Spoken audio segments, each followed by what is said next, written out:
Ghouls, welcome to Deadsville Horror Talk. I'm your host, Ronin James, and to my left, the lovely Steph Infection. Hey, Scream Hearts. Tonight, we just got back from an advanced screening of A24's new horror, Talk to Me. Yes. And this one will be coming out... Next week? 2 weeks, I think, isn't it? Oh. The 28th? Nope.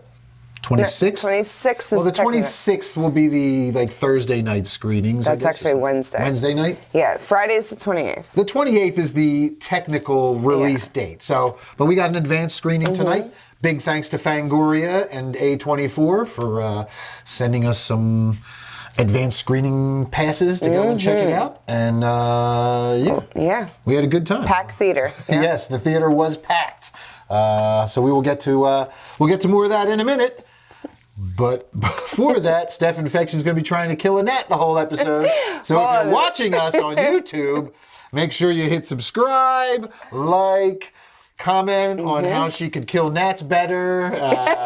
If you're just listening and you hear a, yep, that's exactly. Steph trying to get the gnat if you're listening to us on Spotify. Yeah. Make sure you follow us on Spotify. Yes. Share, like, comment, answer our questions for the episodes, all that good stuff. All of it. We love to go over and talk about that stuff here on the show, and we just love the feedback. So yeah. I'd like to know we're doing a good job here and what we can do better.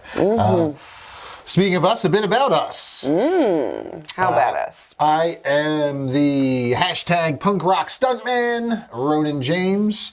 My stage name is Jay Green. You can find me on IMDb, JAEGREENE. I've been a professional stuntman for almost 20 years. I've been a stunt coordinator. I went to school to make films. Before all that, now I am... I'm going to get that gnat too. I know. I'm transitioning from, being in front of the camera to be more behind the camera, directing Deadsville Rock and Roll Mysteries, among other things, some music videos for Dickie Devil and the Deviants, a couple short films, and you've probably seen me die on Guardians of the Galaxy 2, and Gotham, and Person of Interest, Blue Bloods. I've been on a bunch of stuff. You can check out my credits. I think I've got over 100 credits between stunts and acting. Pretty impressive there. Yeah. Pretty impressive. I've been around the block in this business, so I feel I'm qualified to come here and talk about these movies a little bit. Horror is my preferred genre, and I got to coordinate what was supposed to be one of the biggest horror movies of all time, Death House, which was supposed to be the Expendables of horror, written by the late, great Gunnar Hansen. Is that right? Starred Kane Hodder. Yeah. You didn't know that about Death House? It was supposed to be it was Gunnar's, it was his Expendables. It was this, before the Expendables even was a thing, Gunnar had a script that brought all of the slashers. It was supposed to be Leatherface and Jason and Freddy and everybody all together in one movie. And they couldn't get the rights to all those because the rights are owned by all these different companies for different characters. So when they made Death House, they had to invent new characters for the movie. So it didn't include Freddy or Jason or all those guys, but it included Kane and R.A. Mahaloff, and Sid Haig and Bill Moseley and Dee Wallace and all the greats. There were so many great cameos on there. It's still, the hype, it's somewhat lived up to the hype. Debatable how good the movie was. The stunts were fucking awesome, though. Oh, yeah. Go watch that full fucking riot scene in the dark to just flashlights. It's fucking insane, and that's my peoples right there. That's my boys. It's my boys and girls. Boys and girls. We had female guards and prisoners fucking people up. Nice. But enough about me. Let's talk about this gorgeous creature to my left. Steph Infection. That's the nicest thing you've ever said about me. At least on the podcast. Come on. That's debatable. But this lovely thing is an actress, producer, what else? Talent booker, wardrobe, dance choreographer, production manager. You do a whole lot here. It's my partner in crime, helping me keep all this shit afloat with Deadsville and Deadsville Productions. Co-owner, Deadsville Productions, LLC. Yes. We're all official and shit thanks to her.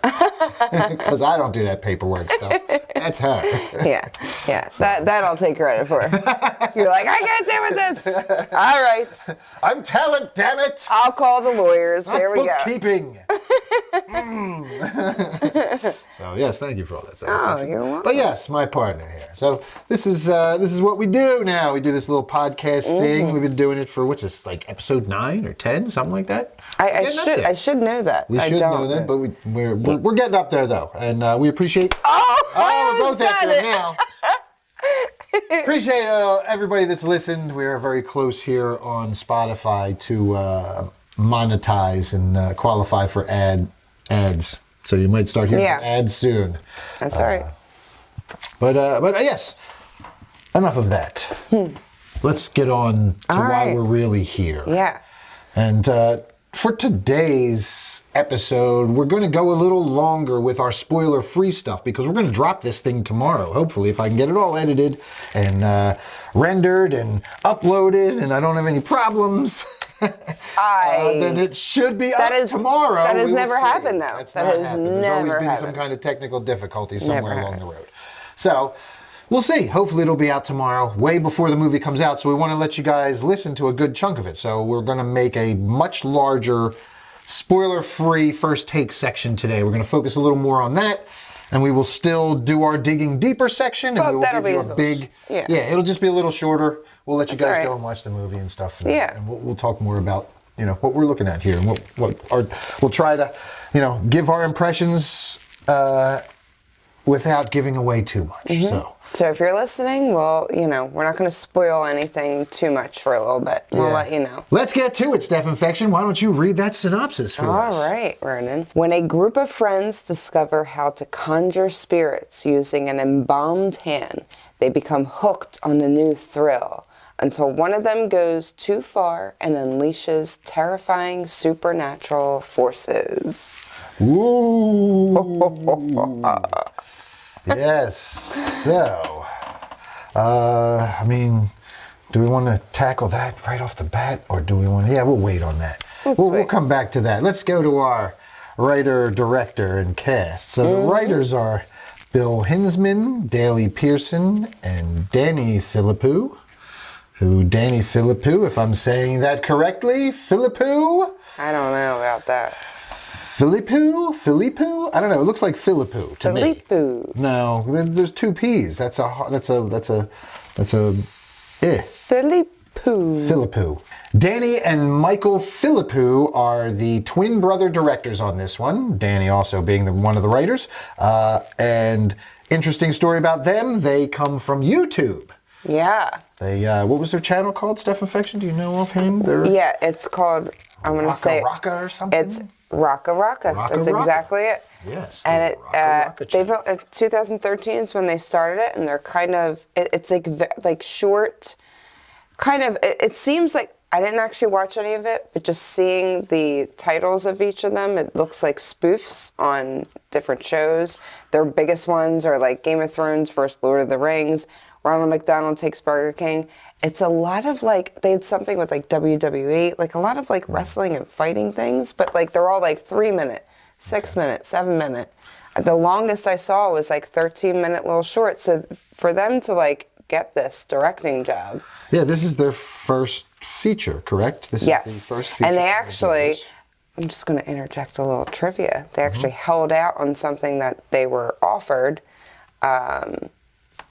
because they were really going for this. And I don't know who, is it DC or DCEU? It says, DC Comics. Oh, is that what that is? That's a superhero movie. They turned down a superhero movie? Huh. What's the EU stand for? Extended Universe. Oh, so it was something maybe did you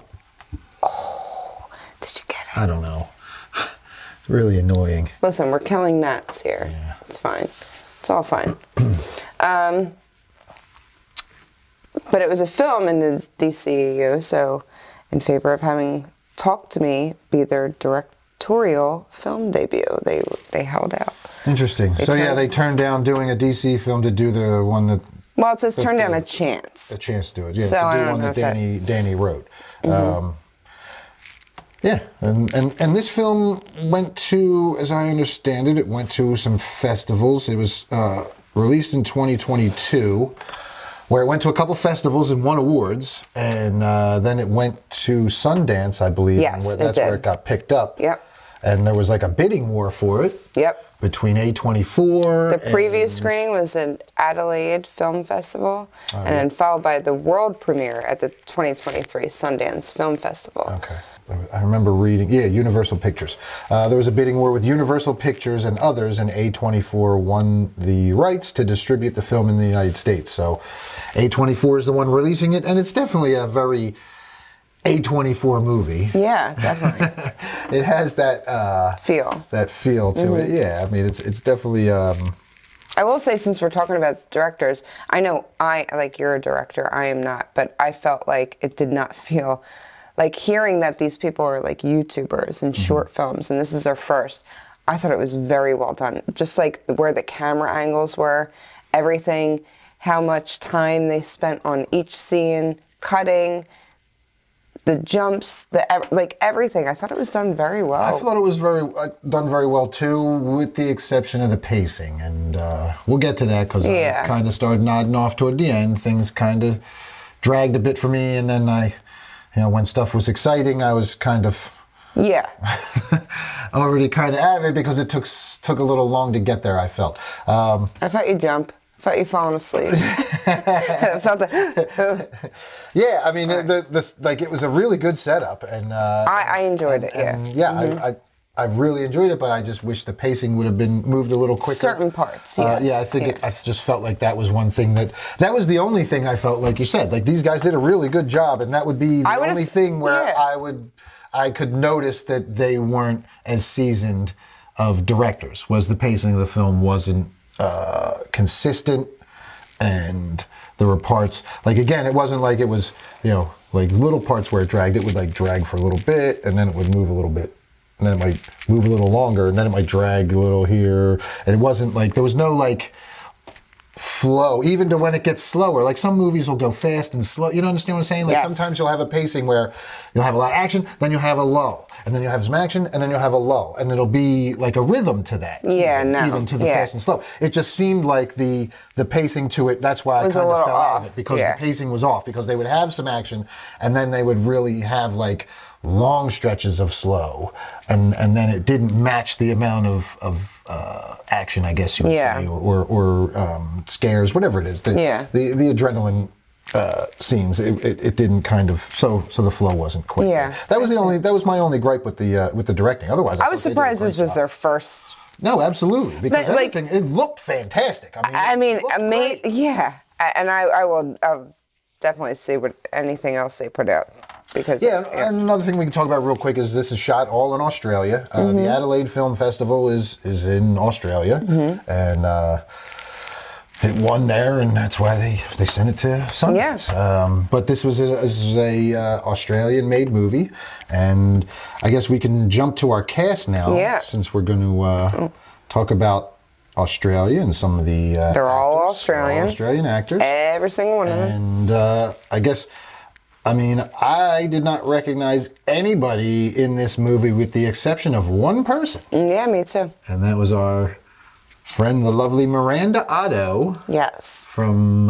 she plays Zelda in the Chilling Adventures of Sabrina. Which is, do you want to know what's so weird? I didn't even tell you this because I just realized it as I was like pulling this up.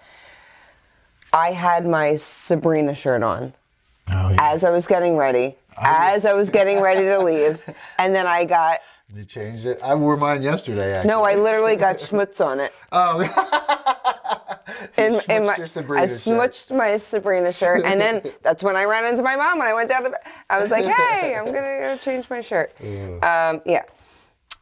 But, that's exactly what happened. So it's really weird because I had no idea that she was even in this. I didn't either. I had no idea. And I had the mom.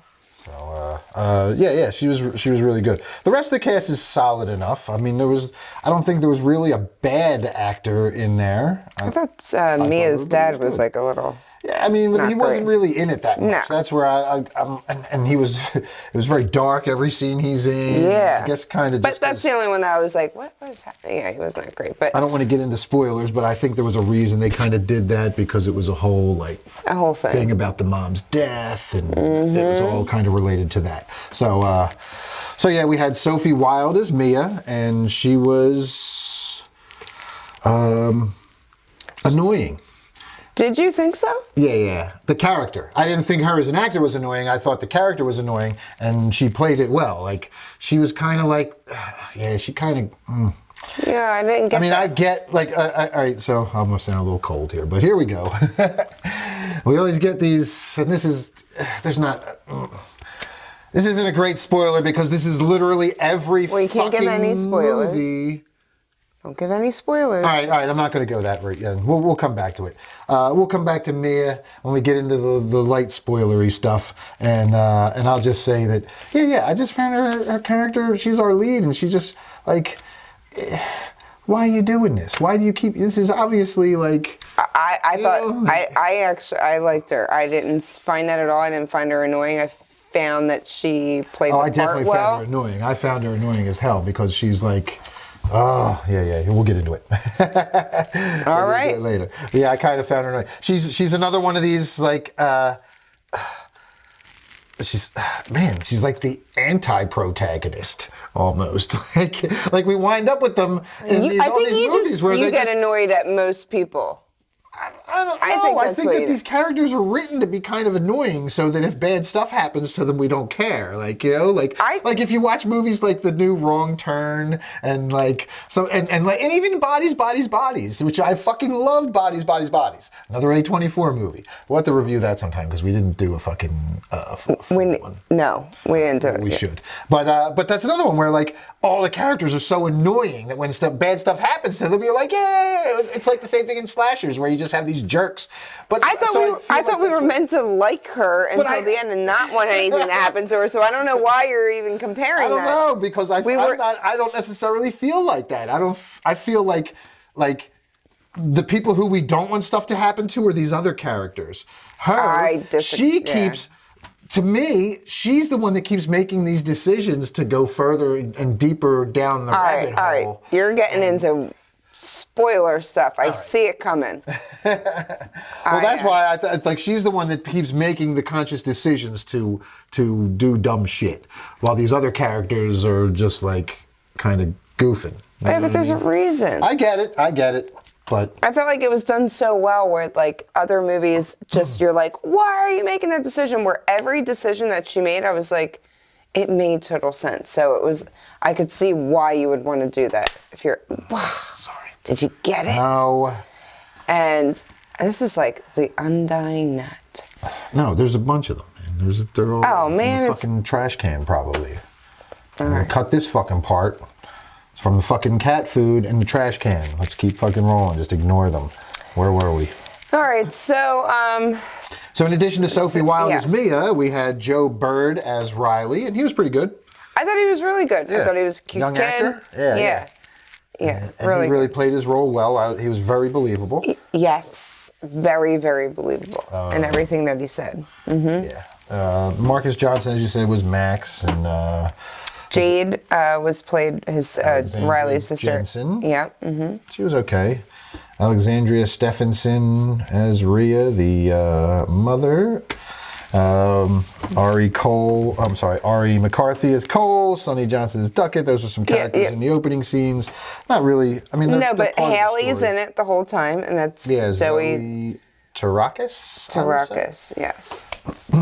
And I thought it was just like Justin. It's Joss, Joss. Yeah. Chris Alessio. Yeah. The cast was good. They were in it. It's an Australian cast, and like I said, you're not going to recognize any of these characters unless you've seen Miranda Otto in Chilling Adventures of Sabrina, which we. It's so fucking. Oh, I curse. I don't like to curse. It's so weird that I had my Sabrina shirt on and then took it off. It's just weird. So weird. I was like, oh man, I got it dirty. So. Guess I'll put on this Sticky Devil shirt. Oh, jeez. That band that you just manage. Yeah. That ass. That ass. That jackass. All right. Well, I guess that does it for our Getting To It section. Yeah. On to our extended first takes. And a reminder, folks, this will be spoiler-free. I'm going to do my best to bite my tongue if I don't want to. Yeah, I'll stop him if he does.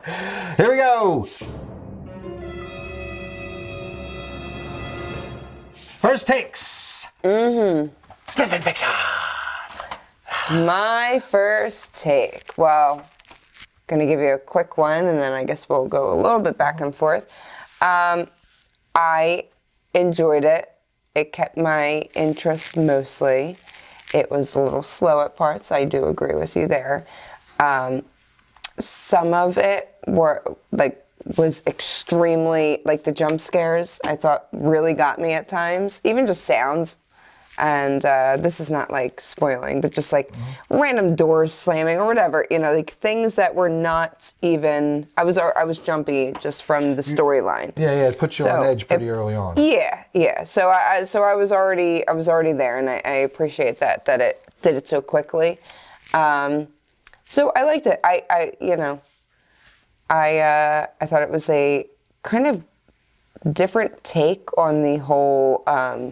Afterlife, and we just did Insidious, and like with the further kind of like overlapping, and it's kind of a cool take on it, and I liked it. So yeah, pretty good. Well, I will give you my first take. I enjoyed it for the most part. I mean, I had some questions. Right off the bat, I mean, we know that if you've watched the trailer, you know that the whole plot revolves around a group of, I guess, teens, right? Or young people, YA. It's a YA. No, they're all teens. They say that they're 15, and some of them aren't. Like the other ones aren't 18 and yet. The younger kid is. The young kid's really young, right? He's 15, and the other ones aren't even 18 yet. Okay. So they're like 17. Yeah. So I mean, this one, there's a lot of familiar tropes in here. We get another. I thought that too. I thought you another were dead parent. Yep. Another, a strained relationship. I mean, we get these things are like. This is just like the flavor of the year. This is where we're getting. That made sense in this one more so than other ones. I get it. No, I get it, and it definitely made sense. But it is just like it's just over and over and over again now with like trauma and death, and I get it. But man, it'd be nice to just what happened in a movie like Night of the Demons, where a bunch of kids just go to party and they unlock the dead, and we don't have to worry about sometimes. You could just have a movie be entertaining without having to worry about everybody's emotional baggage that's involved in the movie. You could just have the current happenings happen, and it'd be entertaining and fun, and we don't have to worry about all this emotional trauma baggage stuff, and because it's just turning into the same thing over and over and over again. And the weird thing is, I feel like the last 4 movies we've done, there's been a dead parent, there's been a trauma, there's been a disconnect with one parent or one friend or something, or there's always something. Every one of them. And a lot of them, it's weird. Some of them were like, this didn't need to happen. Why do we have to do this? It's not even relevant to this one, I think it was. It absolutely was. But again, it's just, I think now we're so jaded to it. And that's exactly what I was going to say. And because it absolutely it should be in this plot, one, and it does belong here in the plot. But as soon as it happens, I'm sitting in my seat here we go again. I know. I knew. Here I thought we go the same again. Thing. Another dead parent trauma movie. Oh boy, here we go again. Mm-hmm. And it's just the same thing. Like you said, we've done the last 4 movies in a row. Yeah, no, they all have. It all involved a kid with a dead parent trauma situation. Every fucking one of them. It's insane. Which again, it probably fit the most in this one. Yes. But this happened to be the fourth one that we watched. So it's we like, were like, oh my God, again? And then I was like, all right, that was probably the most fitting out of all the ones that we saw. But when you've just, but you get what we're saying. Like you walk in, you sit down, and you're like ready for this, and you're like, oh, again? Here we, like we gotta talk about another parent dying. I feel like I'm watching Disney movies. Who killed Bambi? Damn it! So yeah, I mean that was definitely my first take when the movie started, and I kind of saw where we were going with everything, and we met our lead character there, who, and like got our little backstory. I was like, and it's a shame too because that first scene was fucking awesome. Oh, that opening scene, it was quick, and I was like, "Bah, yeah, yeah!" Literally, we were like, "Ah, they just did that in the opening scene. Oh, this is going to be good." Yeah. It was good. Thumbs up. Yeah, really good. But yeah, after that, we kind of get, then it was like, here we go, dead parent trauma again. It's kind of a downer, man. Yeah. And it's a shame again because it did. I mean, it kind of took me out of the movie. Yeah. When I realized that was going to be a big. It didn't take me out of it. I had an eye roll moment. Well, that's what I mean. Like, it was, instead but of it being didn't take me out. Right. Like, I think these movies want us to, like, the whole idea of that thing is to pull your heartstrings and pull you in tighter. And guess what? You're doing it so much now, Hollywood. It's having the opposite effect. It's making me roll my fucking eyes into my skull. Yeah. So now you're defeating the purpose. It's backfiring on you. Your cliche tropey writing is backfiring on you. And I'm saying this as the writers are on strike right now, and SAG is on strike. I know. Being a SAG alum, I support that AI bullshit. I stand with my SAG brothers and sisters in solidarity that AI contract is absolute bullshit. There is no fucking way you should be able to use, an AI should be able to use your likeness and you not get compensated for it. So strike on, brothers and sisters. Absolutely. And the Writers Guild strike on too, even though most of y'all suck. No offense. Well, offense. If this is the kind of shit that's going to come out of the Writers Guild of America, man, we need to do better. Because again, you guys just take the same trope and churn it out 20 fucking times in a month in the same fucking movies. This is just, it's ridiculous, man. Come on, do better. I don't know if these guys aren't. No, these guys wrote this movie, but they also had, here's the thing. So that's it. I would question that. That Danny Phillipou, the Australian guy, wrote this movie, and then maybe some of these other guys, this Bill Hinsman, Daley Pearson. Oh my gosh. What? Is this? For all my parents out there listening, Daley Pearson is a writer for Bluey. Get the F out of here. And Thor. But listen, Bluey is the best children's cartoon that there is out there, and it's written so beautifully that it's adult humor. So if he did even one episode, I like this guy now. 151 episodes. Dude, it's written so well. Oh my gosh. That's amazing. Kid stuff, Squid, Short. It's the only one that I can watch, and there's like adult he's producer on that one. There's his writing credits. Either way, that's pretty. Actor. So... He's Rocco. He's the voice of Rocco on Bluey. Oh, well, Bluey's an Australian show that Nickelodeon picked up. Or, no, Disney picked up. Okay. All right, so he's an Australian writer. Then who's Bill Hinsman? Nothing. That's it. That's all Nothing? I got. Well, no, he only has talked to me. He only That's has talked to me. Okay. All right, well. Yeah. Again, it's... I don't know if these guys obviously aren't in the WGA, but... No, and these are Australian people. Yeah. These are all Australian people.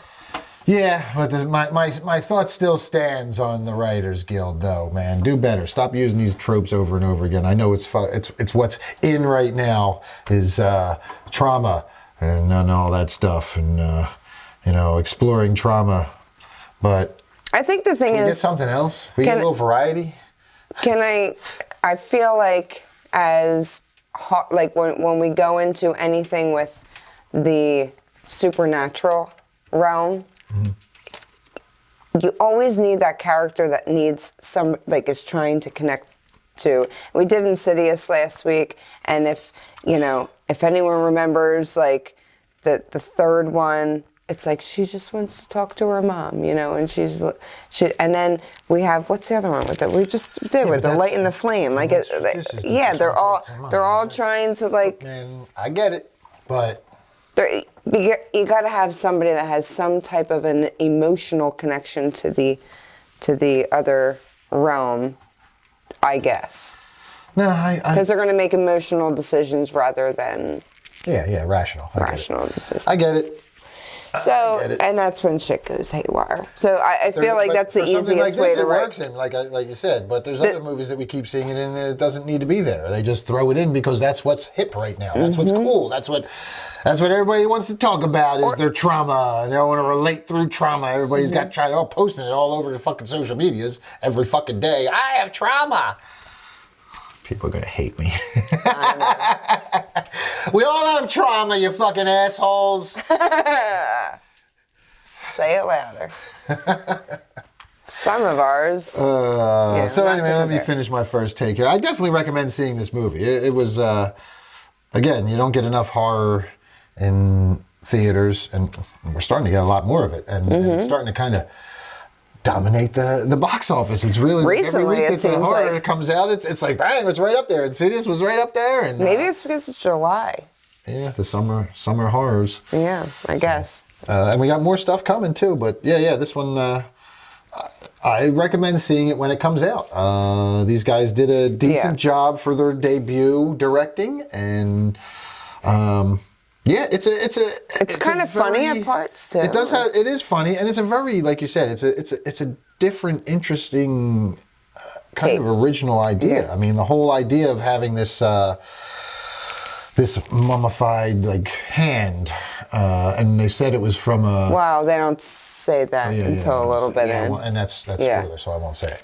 But it's a hand. But you see it in the trailer. It's a hand. A mummified hand, and only go 90 seconds, and Yeah, that's all in the trailer. Like, I mean, that was so. It does take some suspension of disbelief right off the bat to accept the fact that these teenagers are like essentially getting high. I was just going to say they were getting high from being possessed by a demon. I mean, or from being possessed by it becomes like a spirit. Fun, yeah. Right. It becomes this fucking like adrenaline rush for them.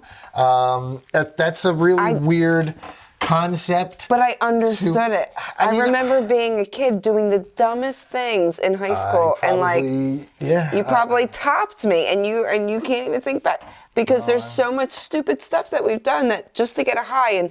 And I was just talking about last week. Do you know how many scars I have from putting cigarettes in between me and some guy's arm because I wanted to be harder than that guy? And scars here, just because it was that thrill of just getting, I don't know, doing something stupid. The thrill of being a dumbass. Yeah. And my blister's bigger than yours. I used to light my jellies on fire when I was 10 years old. Listen, and see who could stay in the jellies long enough before our foot went up in flames. I mean, I did the dumbest things just to get a thrill out of it. I guess. This is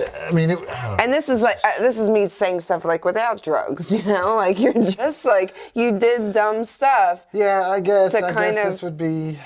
Imagine if this happened, and we'll talk later because I do want to know it. Would you do it? Yeah, good point. Would you do it? Question. I would. I guess. Not if I saw somebody go first. Yeah, it's funny how they, even like the trailer's playing here as we're. I know. I keep watching clips. They're all got the phones out, and it's just it's exactly. It is a really good setup. I mean, and again, everything is shot really well. The setup and everything's good. The execution is really good. Again, like my only problem was the pacing with the whole thing. Yeah. There's some great film work, great little camera movements and stuff that they do in there. Some creative stuff. You can see it in the trailer as well. So I'm not really spoiling anything, but if you watch the trailer, there's a couple cool and they do more of that stuff. There's there was some cool camera stuff in there. There's yeah, that's what I was saying with directing. Some of the reveals and stuff like that. Like they definitely did some creative things, and I really liked what I saw.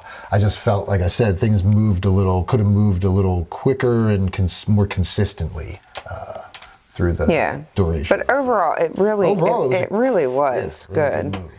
There's funny, there's a lot of like weird sexual things too. Yeah, there was. Wasn't there? There's quite a few weird. I was like, okay, ew. But I kind of took that after like the second time something got weirdly sexual. That, like, I guess demon. It wasn't a demon. But like, yeah, like some of these like, I don't know, dead souls are like really into sex or just trying to be like manipulate people. Yeah, I mean, they miss being alive, and they miss probably. I mean, that I kind of got that too. Yeah. So like, that's like a soul that's been dead and hasn't been able to physically touch anything. When it gets the chance to they just go crazy. Control the body. It's just like, ooh, you know? Could you imagine? Like you've been. I can't imagine you in that realm. Oh man. I mean, I won't say what they do with it yet because that's spoiler. We'll get to that soon. But I'm not doing that. But yeah, I'll be. You might be. I don't know. You might be doing it all. Yeah, I wouldn't put it past me. I wouldn't either. 5 minutes in that realm, you'd be like, what? Yep. I can't handle this. All right. Well, I mean, that's going to pretty much do it for our first takes. We both dug it. We both recommend it. It's coming out in a couple weeks, so be sure to go check it out in the theaters. Keep supporting movies like this. It's cool to see a couple guys who make YouTube videos. I can't even believe this is the first thing. Because, hey, we make YouTube videos. Hey! It's kind of like what we're trying to do. I want to do some stuff. You know, it's just another example of how social media has become this proving ground for, I don't want to say Hollywood, but for entertainment. It is Hollywood to an extent. Like we've got, like when we haven't done a full thing on Cocaine Bear either, but when we did our short on Cocaine Bear, the comedian Scott Seiss, who we did live, but we did the live. We didn't do a recorded one, but we talked about this. The comedian Scott Seiss, who's an angry retail guy and has millions of followers on TikTok. He's not an actor; he's a comedian. He's a stand-up comic, but he does these little skits on TikTok, and he just has so much popularity. Mm-hmm. The assistant casting director from Cocaine Bear wound up reaching out to him on Facebook, and hey, you want to come and read for this movie? We'd like to have you, see if you can do this. Yeah, I forgot about that. And he winds up having one of the funniest scenes in the movie. It's fucking great. His whole scene was brilliant, man, and that's where they went and plucked him from. Message him on. That's a great story. And, assistant casting director messaged him on Facebook, just like, "Hey, we'd like you for Cocaine Bear. Why don't you come do this read for I know. us?" I forgot about that. That was really and we've seen it other places too, where these guys the last couple things we've looked at, the guys haven't had much directing experience. They've had little shorts, they've had little things that they've done, and all of a sudden they get pulled into, hey, why don't you direct this feature? Hey, here's a feature. These guys only have like, I know I'm saying only, but like 150 shorts. Mm-hmm. Like, I mean, if you really tried, you could do that in a year. But it wasn't. It was like 5 years. So 5 years, 150 videos, shorts, 3 minutes, 6 minutes, 8 minutes. Yeah, they shot it, but none of them were like that spectacular, I'm sure. Like, we have to go and watch I watched like a couple of things. Right, well, what you would look for is the cinematography, the quality of their shot composition, and making sure that they could, tell a story properly. Yeah, and I didn't do that. Just like, it's just, I'm surprised. I would think that, like, watching this is the way things are going. I mean, this is, I'll tell you what, man, and this'll be a take. Hollywood's scared right now. Oh. They are so scared right now because they used to be the kings of entertainment, but with the advent of streaming and all these, Netflix and everybody else now popping up left and right, and YouTube and all these TikTok and everybody being able to blow up and have ads to just be a normal person doing unboxing videos or dance videos or just doing whatever, being a sensation on some social media. It's totally taken the kick out of Hollywood. You don't have to audition for stuff really anymore. I mean you do. If you do, but you send them a video or something. Yeah. Your social media. You got enough clout. Oh, okay. They're like, oh, check out this person. Right. So more and more, these independent movies, you're going to see these movies popping up from different places, Australia, and it's different places. Like you used to have to either go to LA or New York if you wanted to get into filmmaking, if you wanted to get into the movies. Now you have Atlanta is a huge, it's like the Hollywood of the South, and North Carolina and South Carolina and Tennessee and Arizona, and I mean everywhere. There's New Jersey just got a big tax credit approved, and they're building studios there in New Jersey, so that in South Jersey, so that, you know, it's really expensive to film in New York, but you could film your exteriors in New York and then go film it cheaper in Jersey. I mean, that's what they're going to do, and it's opening the game up to more independent producers and things right now, like SAG being on strike and all these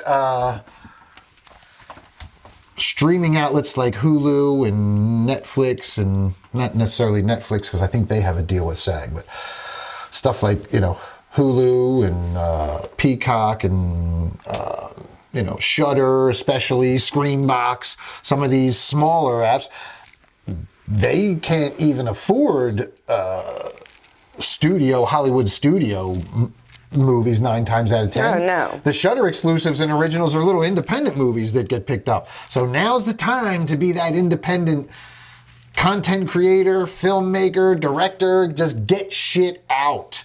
Because right now everybody's going to be desperate for content, especially with all the union stuff on strike. So crank out that indie stuff. That's what we're trying to do. Absolutely. All right.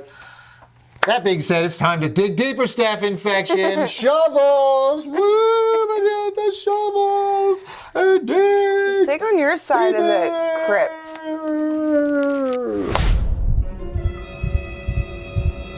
All right, this is the point where we are going to spoil the shit out of this movie. Probably not, because I kind of fell asleep towards the end. Kind of. It was dragging a bit. He did. Anyway, digging deeper, spoiler time. If you haven't seen this movie yet, and if you're watching this before the release date, you haven't seen it, chances are you haven't seen it unless you got to see it at an early screening like we did. Then you probably want to turn us off here and wait till you go see it and then come back and listen to the rest of the podcast. So go do that. If you've seen it, you're listening to this after the release date, stay with us. Yeah. Here we go. All right. Boom. Steph Infection. Oh, man. One of these. You're going to smack me in the face. How about start us off? We have that opening scene, man. I want to talk about Oh, yeah. It was really that good. opening scene was really good. Really good. And it was quick, too. They got right to it. It's just like it's like a party going on and the dude rolling up right into the... And he's like, where's Duncan? Where's Duncan? Yeah. Where's Duncan? Duckett, actually. Duckett. Yeah, where's Duckett? I thought it was Duncan, but it's Duckett. Duckett. Where's Duckett? Where's Duckett? Goes in, we find out it's his brother. He's locked in the room, he breaks down the door. Yeah. And he's got like scars on his back. The brother, his shirt's off, and he's like, come on, I'll get you out of here.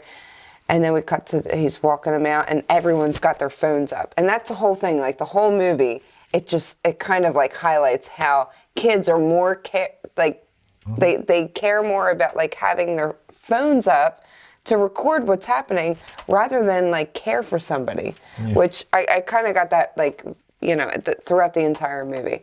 Well, that's the society we live in these days. But then the brother goes, turn your phones off, turn your phones off. So he steps away from the crazy brother for a second, and then we have him, and we hear him grab.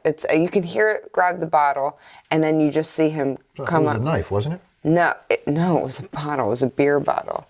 Because he shoves it into him, pulls it out, and then he goes out into the deck. Everyone starts screaming and running, and he turns, and he literally, you can see that it's a beer bottle, because at first we didn't really know, and he just goes, and right into the center of his forehead. Yeah, and it was a nice little Holy crap, snapping, like, boom. That was really good. Yeah, that was a great opening. And, that grabs you. That's definitely a grabber. And it happens, like I said, it happens quick. It's sometimes they draw it out a little bit, or take a little 5-10 minutes to get to anything. And this one, it was no more than like 3 to 4 minutes, and we were right in that shit. And then we got our credits. Yep, so it was really good. It was really good. You know, had you on kind of like edge in the beginning. And then, you know, we don't have to like stay too long on actual timeline, but the next thing that happens is, you know, we kind of find out that Mia's mother has died. Yeah, we get the whole backstory. We get the backstory where her mother accidentally took too many sleeping pills. She's not really talking to her dad. She's spending more time in her best friend's house. She's kind of ingrained herself into this best friend's family. Which before we even realize that, actually, there's a scene where this kid calls her, and it's Riley, and he needs a ride, you know, to get picked up. And then we have our, like, I guess foreshadowing, but I didn't see it. I had no idea that it was foreshadowing until the end of the movie of the kangaroo. Putting it out of its misery. Yeah, I didn't. You're still, because you were sleeping. I was asleep. Yeah, so we have this moment where there's a kangaroo, just like right around here at least. There's deer, you know, that you have on the side of the road. Somebody hit, and it's crying, and you know, and they're really showing it, and he's like, "Come on, you gotta put it out of its misery." Come on, Mia. And Riley's telling Mia, "You gotta put it out of its misery," and she goes to do it. And she chickens out, and she's like, another car will come along. Yeah.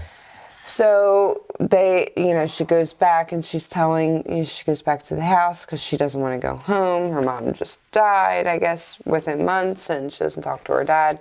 So she's staying at this house, and then it's her best friend. So she's kind of saying, you know, I need you to comfort me. Like, I almost killed this kangaroo, whatever. And that comes up later in the movie. Okay. Big time. All right. Big time. Putting it. You can explain that. Yeah. Yeah. Because she's talking about putting him out of misery. Yeah. So, and it's kind of said, and they flash back, but you were sleeping. The kangaroo's like in the hallway at the end. Yeah. You were sleeping. Anyway. And she's like, look, I just want to get away. Let's go. And they're showing like TikTok videos, I guess, or Instagram videos of kids getting possessed at this one girl, Haley's house, like her parties. And she's like, come on, don't you think, like, don't you want to know if it's real? Now, she's obviously trying to see if it's real. Her mother just died, so we kind of have that, like, she's going to try and connect to her mom or something. So they go to the house, and it's like douchebags, I feel. Like, a lot of them are douchebags. Oh, yeah. They're just like... Well, they're normal teenagers. They played it so well where they actually were, like regular dumbass teenagers. Yeah. And then they kind of bring out this hand... And they tell the story. The hand comes out, they tell the story. What's the story, Ronin? Oh, wait, the story of the hand? Yeah. That it belonged to a psychic? Yeah, and then Haley goes, a medium, a medium. But it's basically the actual mummified hand, but they encased it in some... She could touch, I guess, people and connect them to the other side. So when she died, I don't think he got it. When she died, and they said there's another one out there. They did say that at one point where they were like, well, this is one of them. Yeah. And it's another one, there's another one out there. So there could be another movie. Always room for a sequel. Yeah. Which I thought was cool. But it's kind of like, you know, like the Ouija board. Instead of like actually just talking to them, you grab this hand, you open the door, and when you say, talk to me, and I thought that was a cool take because it was like, this is the actual medium's hand. So if you believe in mediums and what they can do, if one dies and their hands were how they kind of connected to the other world, now having kids have it was kind of just, we don't, But I kind of appreciated that they didn't, like, at first I was like, how the hell did these kids get this? And that's what I did like, because I was awake for this part.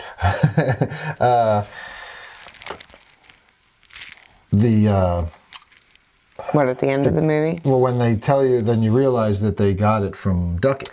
Yes. And he says, yeah, you got it from his friend Duckett, and you're like, yeah. Which I appreciate that, but it's like, why do all these kids have this? Right, but that tells you, okay, that's what, you know, the shit that happened to Duckett is what happened to Riley. Mm-hmm. That's what happens when you stay in too long. Yeah. Longer than 90 Absolutely. seconds. Yeah. So, and they kind of talked about that too, saying that the spirits want to stay. If you let them in for longer than that, then they try and take over, and that was kind of where the. So basically, they say don't stay for over 90 seconds. She stayed a little bit longer, Mia. Yeah, so she kept seeing them. She kept seeing them. She did it. Even when she wasn't talking. And that was very cool. I liked the way they did that, because she, you know, they showed what she saw when she said, talk to me. Yeah. And then you have to say, let me in. And then we had like a bunch of jump scares, like the door slammed, and she was looking at Riley at one point when she was possessed, and she was like, they like you. Yeah. They want you. Mm-hmm. And, you know, that was kind of messed up, because I was like, oh, something's going to happen with this kid.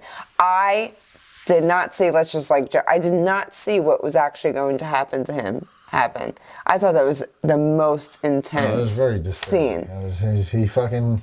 Let's talk about it. He gets possessed and just begs, begs, can you just let me? Yeah, he begs to do it. He wants only 50 seconds, or, you know, he's going to do a short version, and he's 15. And these fucking idiots let him do it.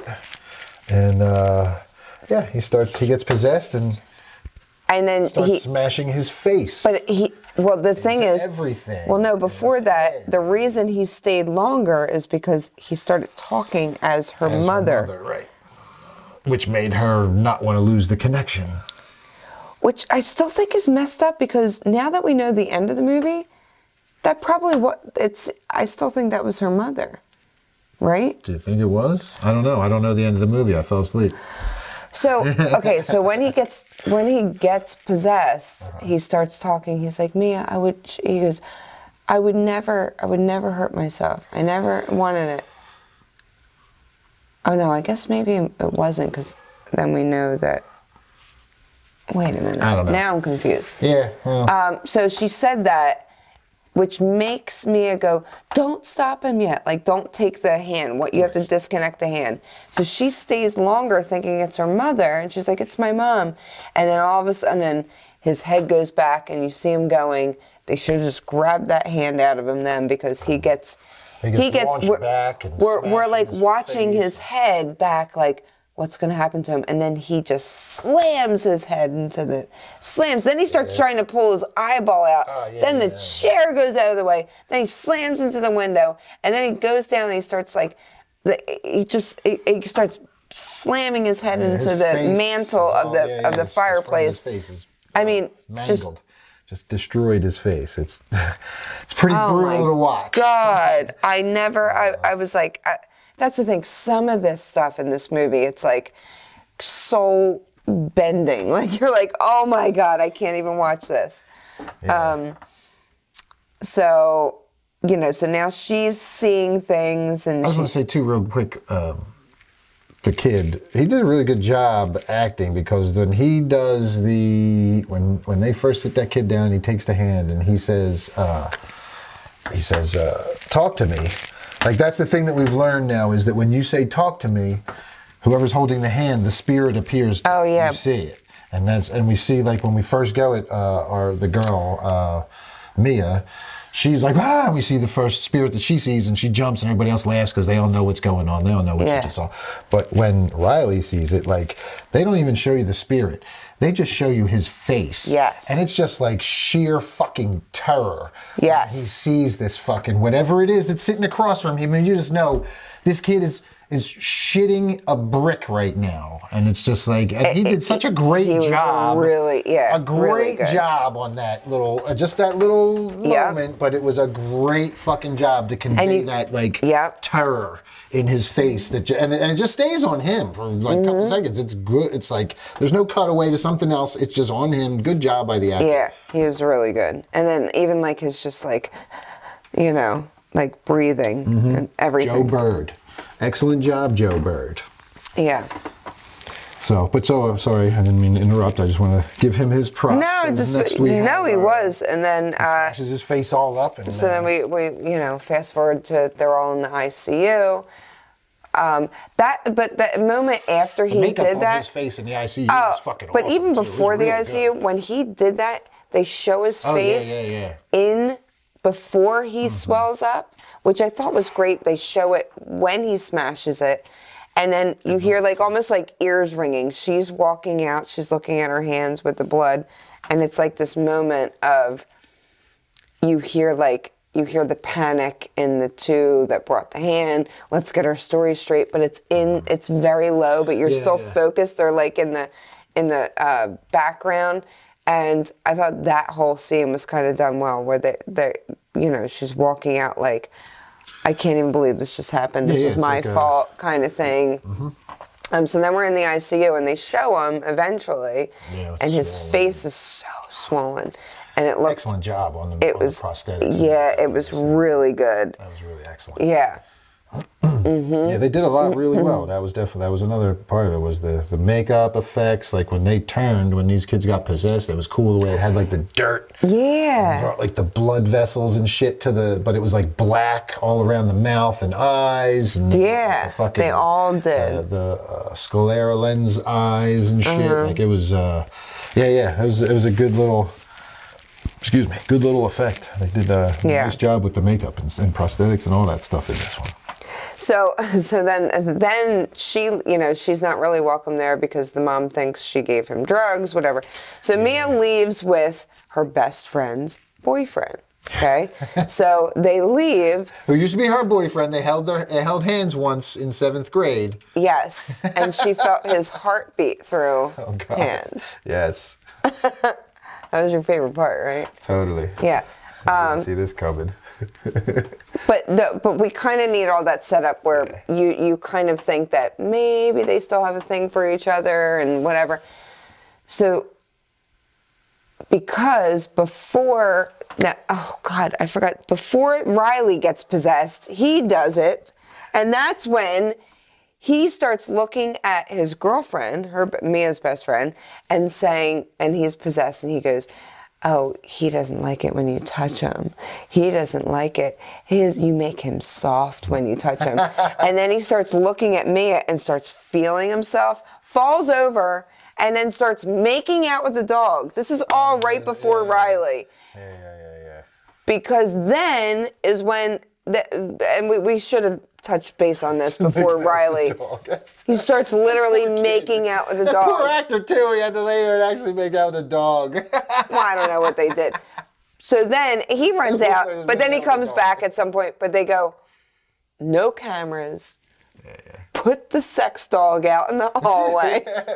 And they go, and let's go back and forth. So before, this is where we kind of, we should have said this before Riley's thing, because we get the sense of how it's a high. They're all going back and forth. They're laughing. They're having fun. They're all getting possessed. They're smoking weed too. Like, they're all just laughing, but they're all timing each other still. So when Riley does that and she lets him go over, things go out of control, ends up in the ICU. So anyway, so she leaves with the boyfriend from the ICU in the hospital. And he's like, look, it's too late. I can't go home. My parents will know something happened. She's like, you can just stay at my house. He's like, oh, I don't know, because your best friend, I'm dating your best friend. She's like, we're friends, right? So they're laying in bed, and she's trying to touch his leg, because they're opposite in the bed. And then this was a creepy scene. We see something in the corner. Yeah. But then when it started crawling, I was like, that's not scary anymore. I had that moment. Did you have that moment?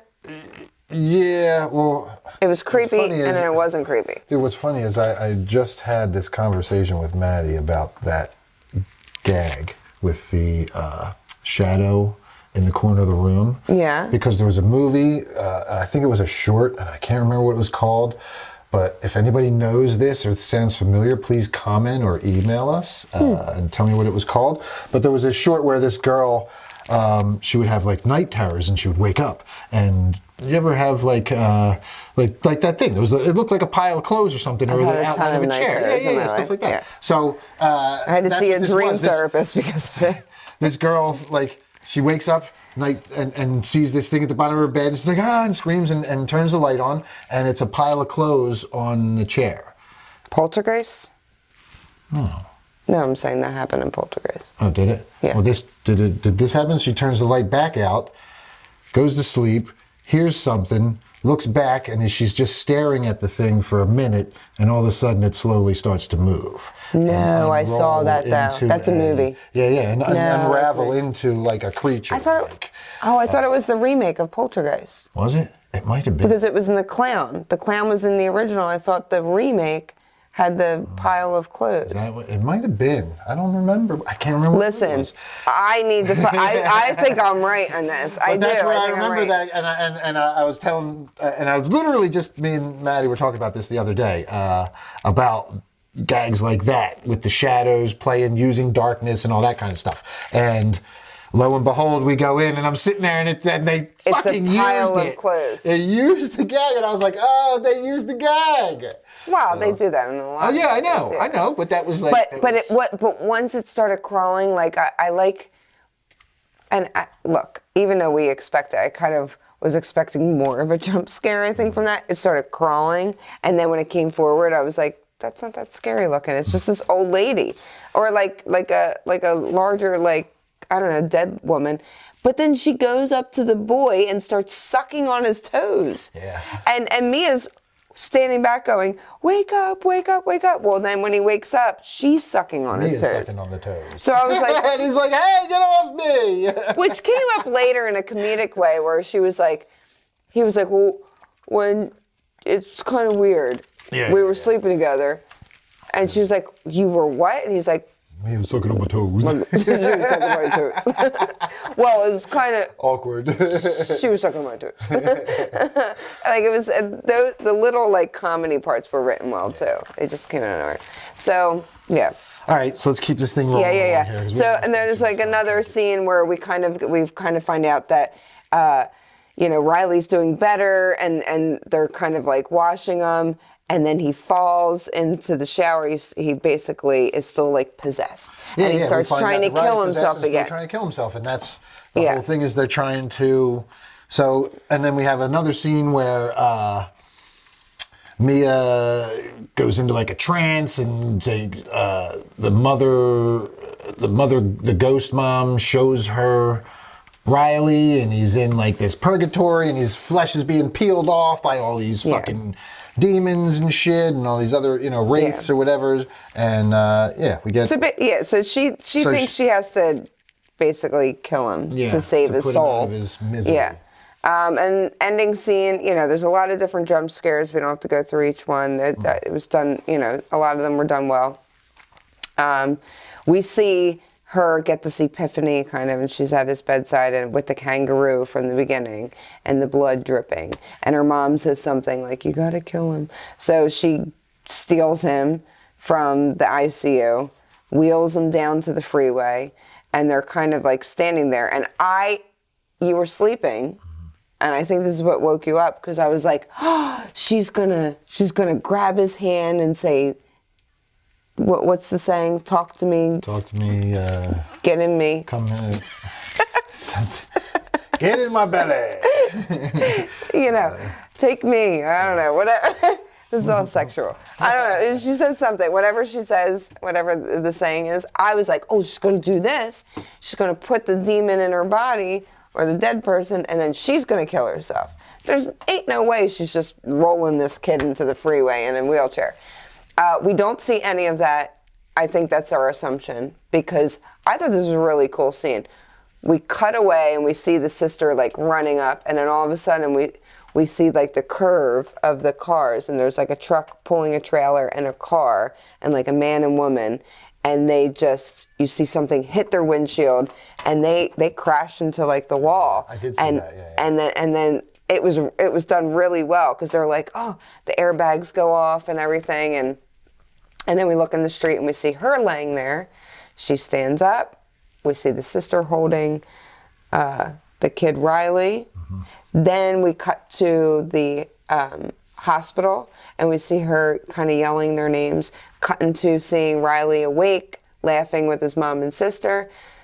We see her dad walking down the hallway, who she stabbed in the neck at one point. Oh yeah, that's right. Yeah, and then because she thought she was being possessed. Yep.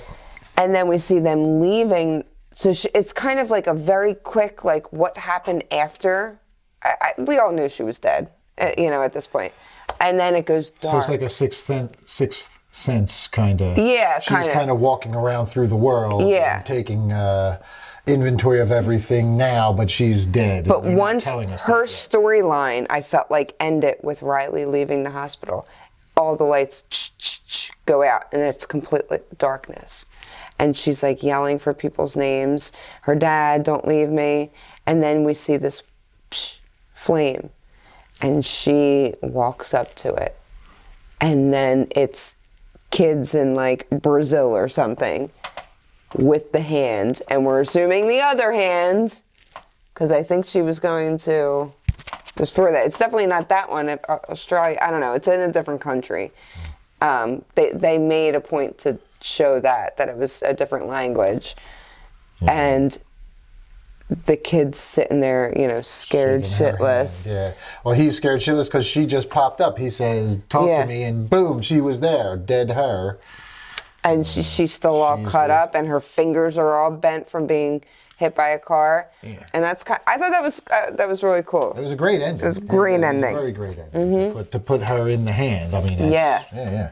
She's one of the random spirits now that's been claimed by the hand. And that's a really frightening thing to think, that you are living in darkness until somebody lights that candle. So why wouldn't you want to jump into that body? Right. So, so it's like, you understand. Yep. Holy crap. Yeah.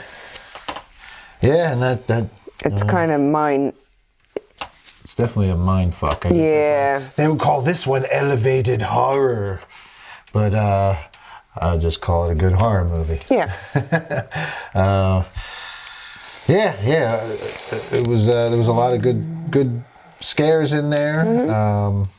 The story all kind of fit in pretty well. It wasn't, if you can suspend the disbelief that teenagers are stupid, they would get high off of being possessed, then like I think, like, we've all played with a Ouija board when we were in younger and all that. Absolutely.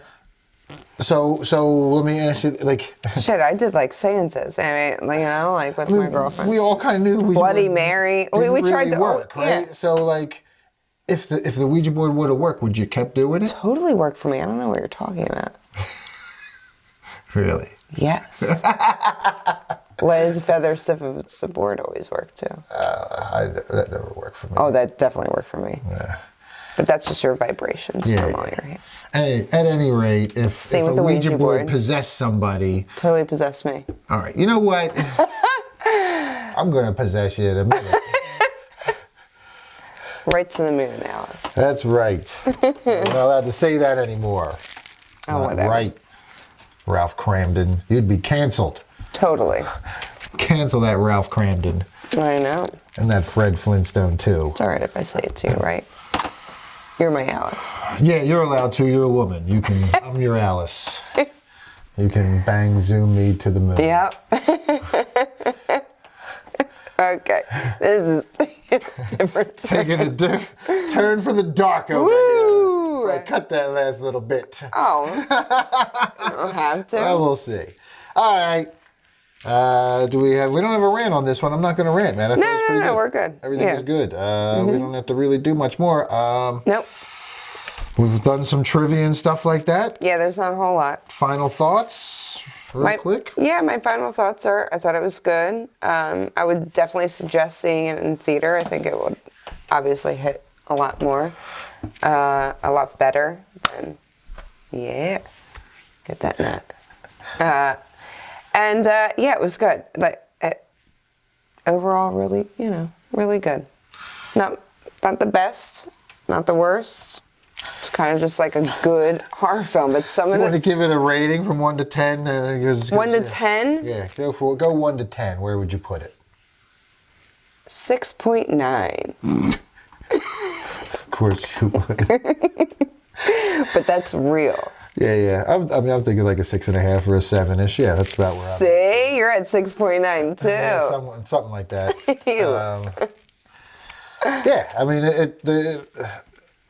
it would have gotten higher if it just would have had a little quicker pacing in spots. Yeah. If it was a little more even paced. But the spots that it was like, holy shit. Yeah, but unfortunately for me, by the time it got to the stuff that I really needed to see, I was kind of like, oh my God. Well, you're also high.